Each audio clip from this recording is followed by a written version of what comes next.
Hello hi. तर चला आजच्या लंचमध्ये ना बटाट्याची रस्सा भाजी होती मस्त अशी. तर मी ना तुमच्यासोबत त्याची रेसिपी शेअर करते. एकदम झटपट बनते ही, काहीही वेळ लागत नाही याला. तुम्ही लगेच बनवू शकता आणि याच्यात जास्त वाटण किंवा असे मसाले पण आपण खूप घातलेले नाही आहे. तर एक मोठा साईजचा कांदा होता ना, मी कढईमध्ये थोड्याशा तेलामध्ये चांगला भाजून घेतलं लालसर होईस्तोवर. एक छोटंसं खोबरं घेतलं, त्याला गॅसवर डायरेक्टच भाजून घेतलं आणि हे सगळ्याला मी मिक्सरमधनं वाटून घेतलं. आता ह्या कढईमध्येच मी कांदा भाजल्यामुळे ही कढई तुम्हाला अशी दिसत असेल.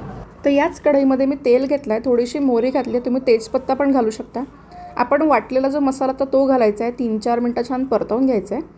त्याच्यानंतर घालायची आलं लसणाची पेस्ट. मी आलं लसूण आणि कोथिंबीर अशी पेस्ट बनवते. त्यालाही थोडंसं भाजून घेतल्यानंतर आपले सगळे ड्राय मसाले घालायचे, ज्याच्यामध्ये मी घातलेला आहे काळा मसाला, हळद, तिखट, धने जिरे पूड घातलेली आहे आणि थोडासा किचन किंग मसाला. रस्सा हवा असेल तेवढं गरम पाणी घालायचं, छान उकळून घ्यायचं आणि गरमागरम भाजी सर्व करायची.